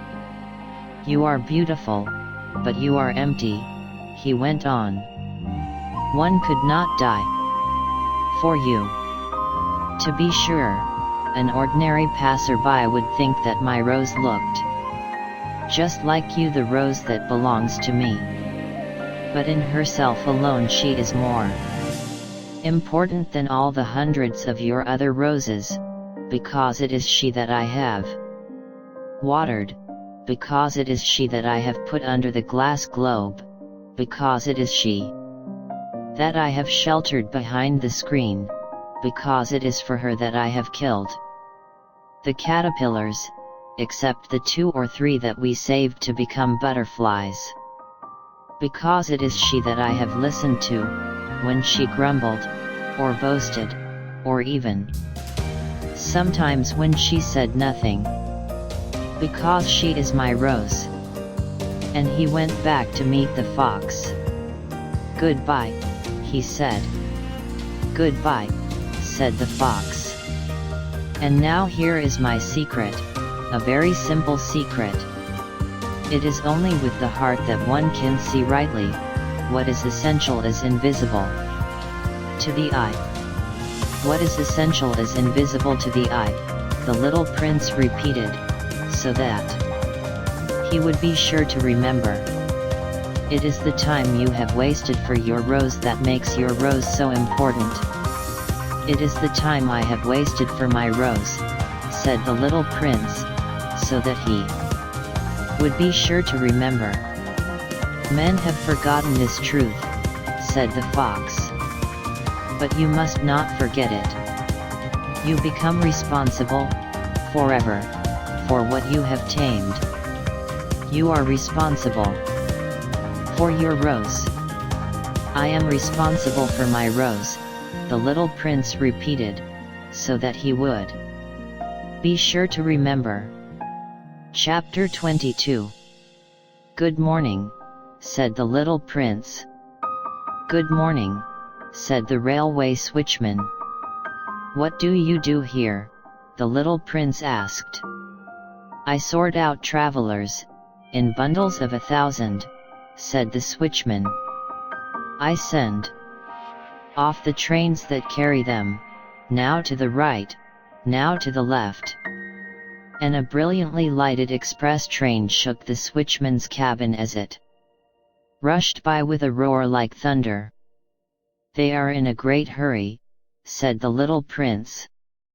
What are they looking for? Not even the locomotive engineer knows that, said the switchman. And a second brilliantly lighted express thundered by, in the opposite direction. Are they coming back already? I demanded the little prince. These are different ones, said the switchman. It is an exchange. Were they not satisfied where they were? I asked the little prince. No one is ever satisfied where he is, said the switchman. And they heard the roaring thunder of a third brilliantly lighted express. Are they pursuing the first travelers? I demanded the little prince. They are pursuing nothing at all, said the switchman. They are asleep in there, or if they are not asleep they are yawning. Only the children are flattening their noses against the window panes. Only the children know what they are looking for, said the little prince. They waste their time over a rag doll, and it becomes very important to them. And if anybody takes it away from them, they cry.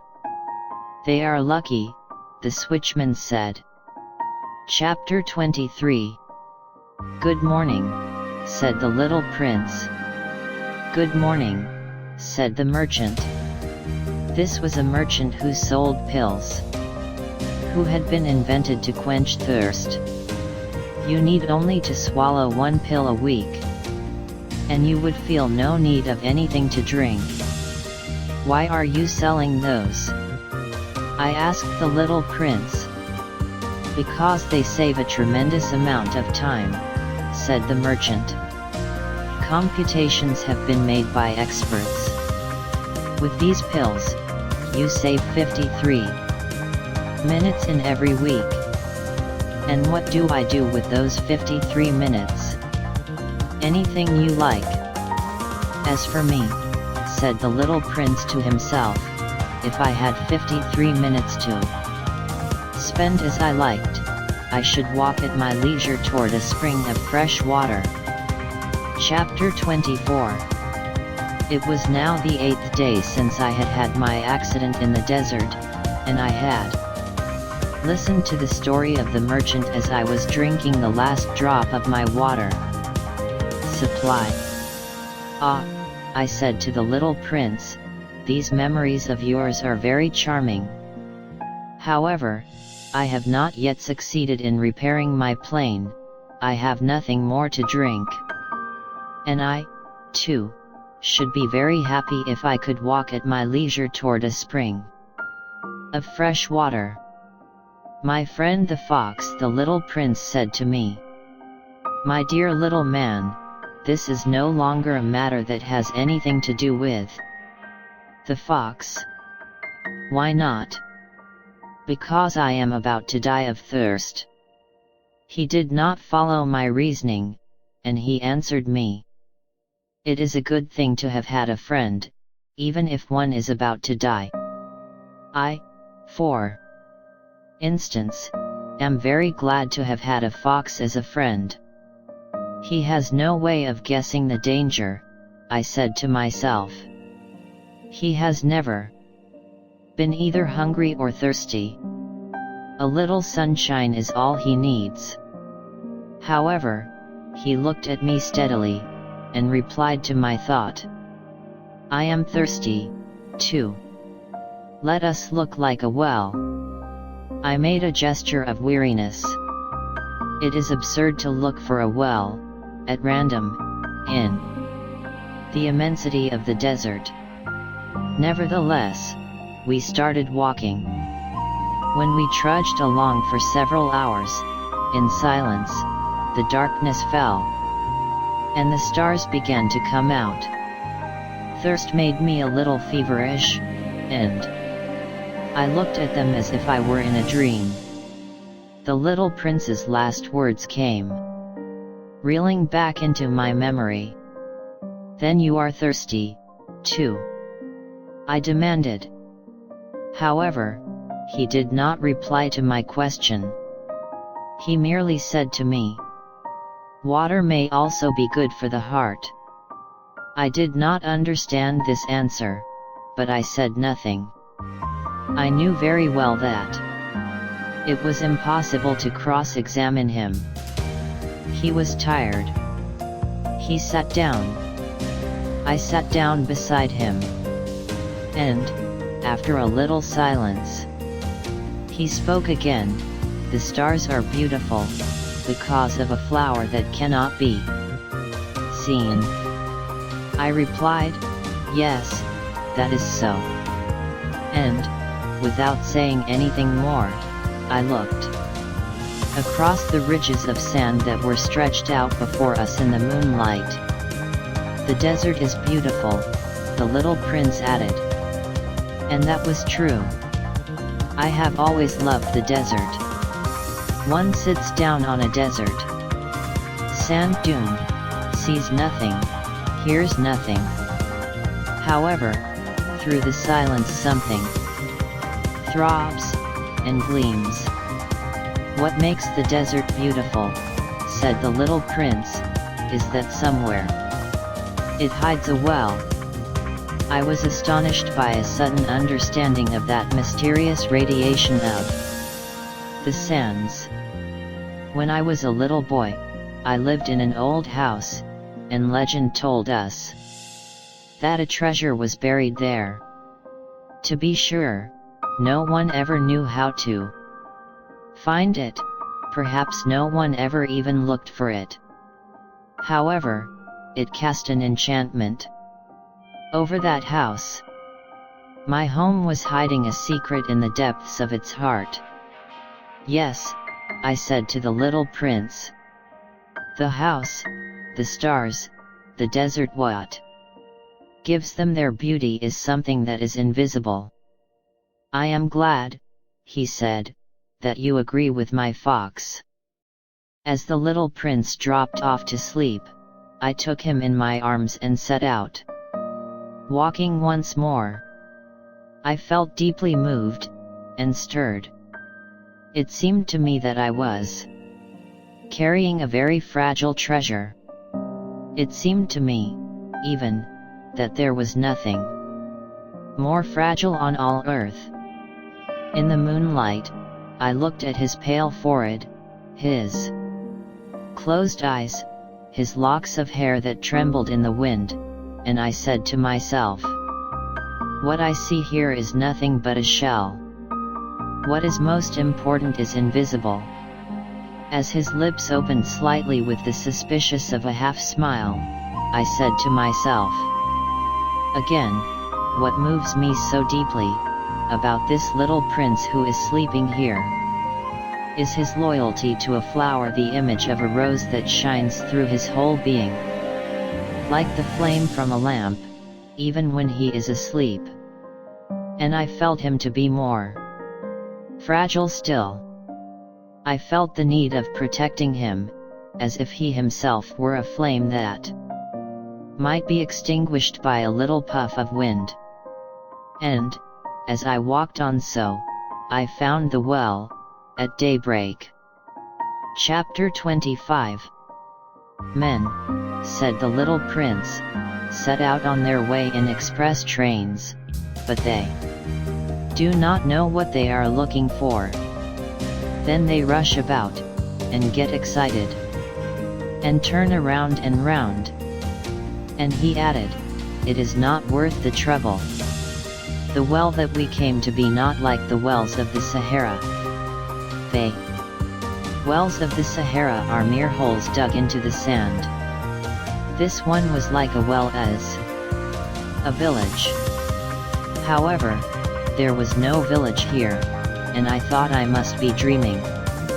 It is strange," I said to the little prince. "Everything is ready for use. The pulley, the bucket, the rope. He laughed, touched the rope, and set the pulley to working. And the pulley moaned, like an old weather vane which the wind has long since forgotten. "Do you hear?" I said, "The little prince. We have wakened the well, and it is singing." I did not want him to tire himself with the rope. "Leave it to me," I said. "It is too heavy for you."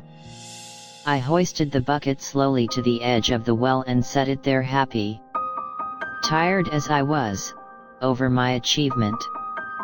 The song of the pulley was still in my ears, and I could see the sunlight shimmer in the still trembling water.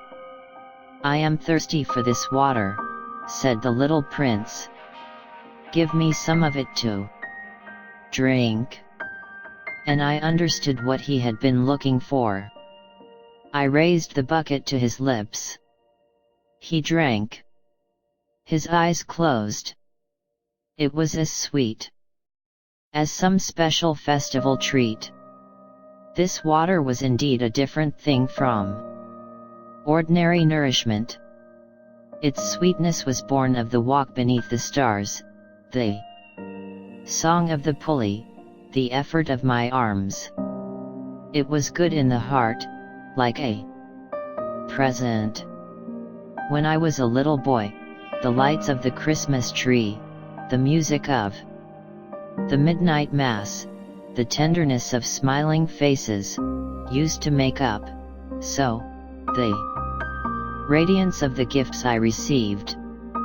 "The men where you live," said the little prince, "raise 5,000 roses in the same garden, and they do not find in it what they are looking for." "They do not find it," I replied. "And yet what they are looking for could be found in one single rose, or in a little water." "Yes, that is true," I said. And the little prince added, "But the eyes are blind. One must look into the heart." I drank the water. I breathed easily. At sunrise, the sand is the color of honey. And that honey color was making me happy, too. What brought me, then, this sense of grief? "You must keep your promise," said the little prince, softly, as he sat down beside me once more. "What promise?" "You know, a muzzle for my sheep. I am responsible for this flower." I took my rough drafts of drawings out of my pocket. The little prince looked them over, and laughed as he said, "Your baobabs, they look a little like cabbages." Oh, I was so proud of my baobabs. "Your fox, his ears look a little like a horn, and they are too long." And he laughed again. "You are not fair, little prince," I said. "I don't know how to draw anything except boa constrictors from the outside and boa constrictors from the inside." "Oh, that will be all right," he said. "Children understand." So then I made a pencil sketch of a muzzle, and as I gave it to him, my heart was torn. "You have plans that I do not know about," I said. However, he did not answer me. He said to me, instead, "You know my descent into the earth. Tomorrow I will be its anniversary." Then, after a silence, he went on, "I came down very near here." And he flushed. And once again, without understanding why, I had a queer sense of sorrow. One question, however, occurred to me. Then it was not by chance that in the morning when I first met you a week ago you were strolling along like that, all alone, 1,000 miles from any inhabited region? You were on the back at the place where you landed." The little prince flushed again. And I added, with some hesitancy, "Perhaps it was because of the anniversary." The little prince flushed once more. He never answered questions, but when one flushes, does that not mean yes? "Ah," I said to him, "I am a little frightened." However, he interrupted me. "Now you must work. You must return to your engine. I will be waiting for you here. Come back tomorrow evening." However, I was not reassured. I remembered the fox. One runs the risk of weeping over a little, if one lets himself be tamed. Chapter 26.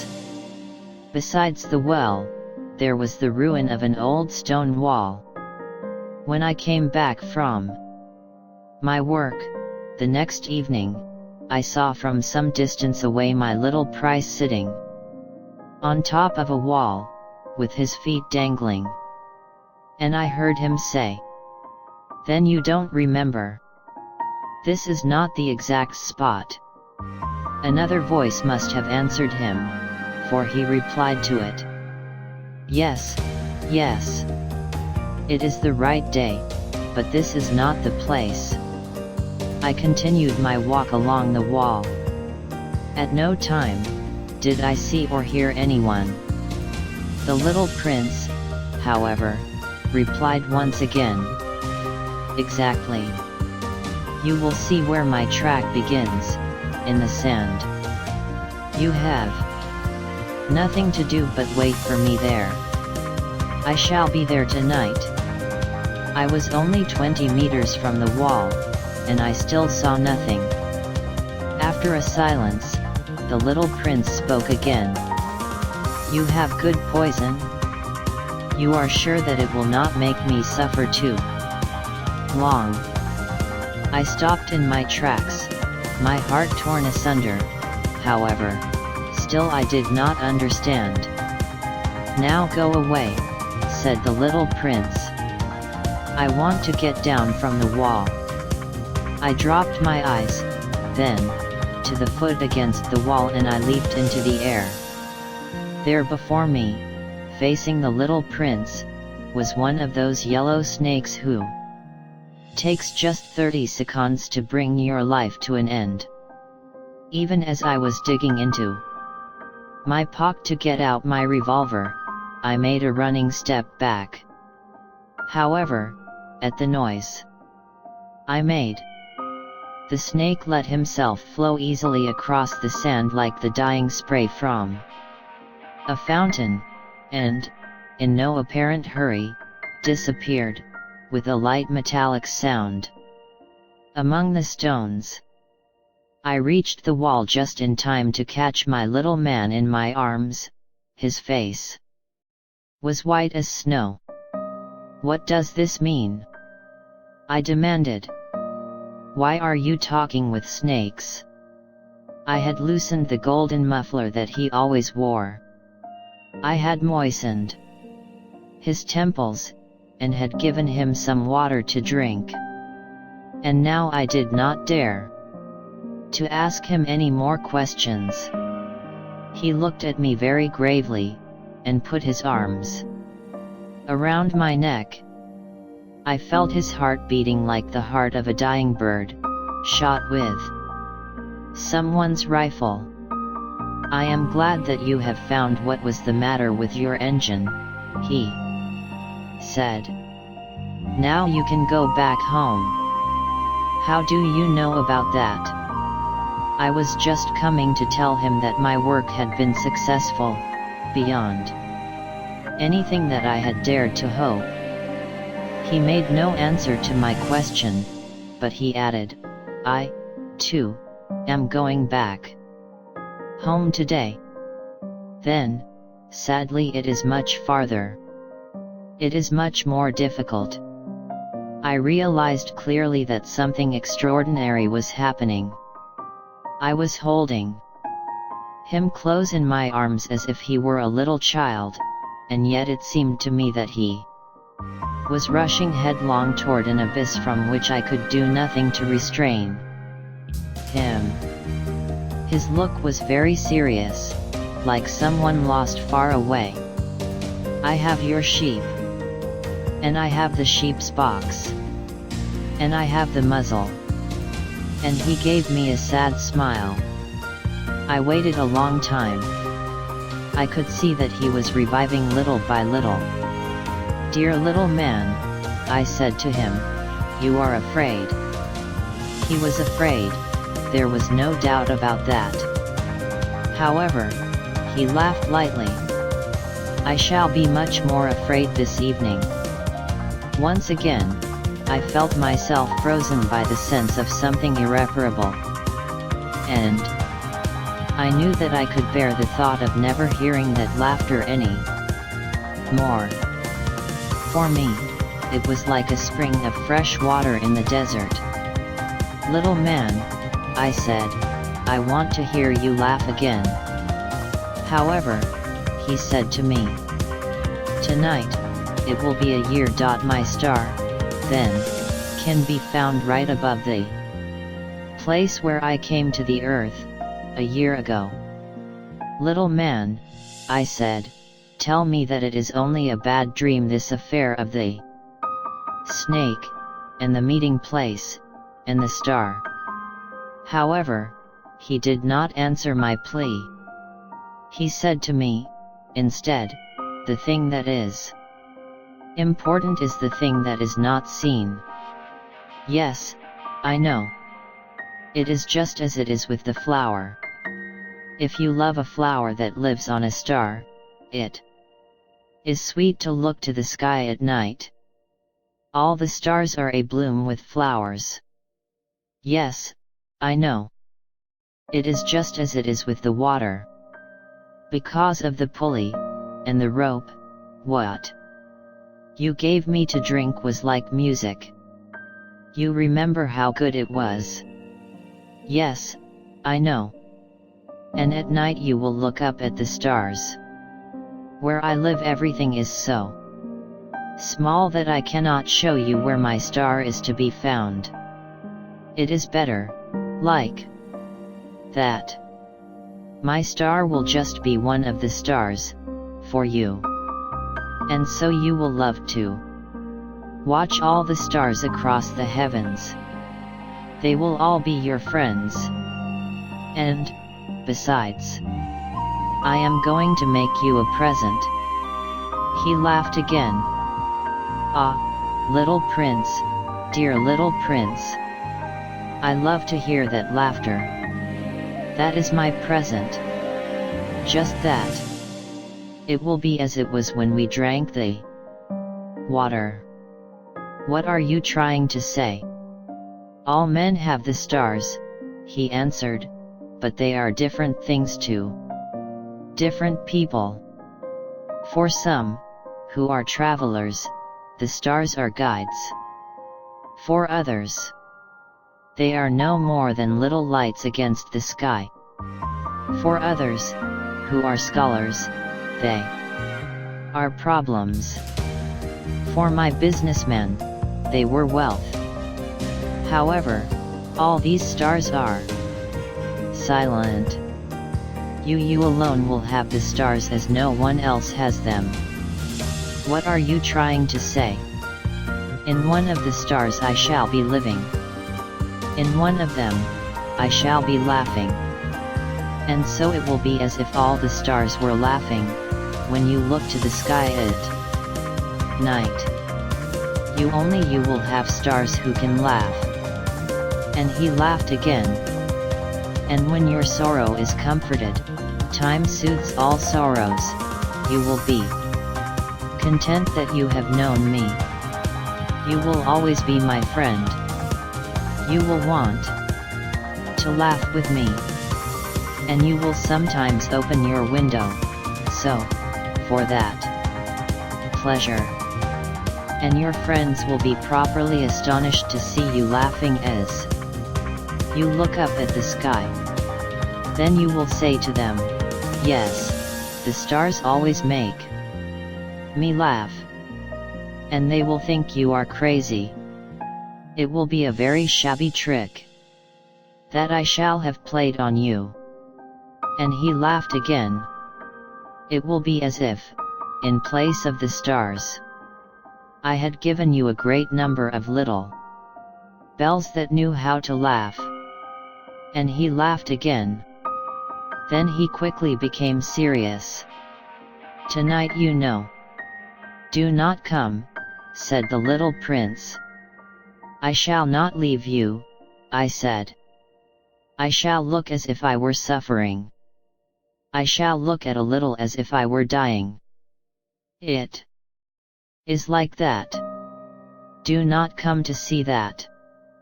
It is not worth the trouble. I shall not leave you. However, he was worried. I tell you, it is also because of the snake.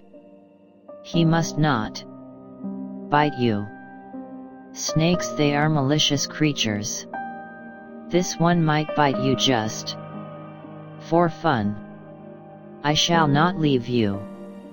However, a thought came to reassure him. It is true that they have no more poison for a second bite. That night I did not see him set out on his way. He got away from me without making a sound. When I succeeded in catching up with him, he was walking along with a quick and resolute step. He said to me merely, "Ah, you are there." And he took me by the hand. However, he was still worrying. It was wrong of you to come. You will suffer. I shall look as if I were dead. And that will not be true. I said nothing. You understand. It is too far. I cannot carry this body with me. It is too heavy. I said nothing. But it will be like an old abandoned shell. There is nothing sad about old shells. I said nothing. He was a little discouraged. However, he made one more effort. You know, it will be very nice. I, too, shall look to the stars. All the stars will be wells with a rusty pulley. All the stars will pour out fresh water for me to drink. I said nothing. That will be so amusing. You will have 500 million little bells. And I shall have 500 million springs of fresh water. And he too said nothing more, because he was crying. Here it is. Let me go on by myself. And he sat down, because he was afraid. Then he said, again, "You know my flower. I am responsible for her. And she is so weak. She is so knave. She has 4 thorns, of no use at all, to protect herself against all the world." I too sat down, because I was not able to stand up any longer. There now, that is all. He still hesitated to a little, then he got up. He took 1 step. I could not move. There was nothing but a flash of yellow close to his ankle. He remained motionless for an instant. He did not cry out. He fell as gently as a tree falls. There was not even any sound, because of the sand. Chapter 27. And now 6 years have already gone by. I have never yet told this story. The companions who met me on my return were well content to see me alive. I was sad, but I told them, "I am tired." Now my sorrow is comforted a little. That is to say, not entirely. However, I know that he did go back to his planet, because I did not find his body at daybreak. It was not such heavy body. And at night I love to listen to the stars. It is like 500 million little bells. However, there is one extraordinary thing. When I drew the muzzle for the little prince, I forgot to add the leather strap to it. He will never have been able to fasten it on his sheep. So now I keep wondering, what is happening on his planet?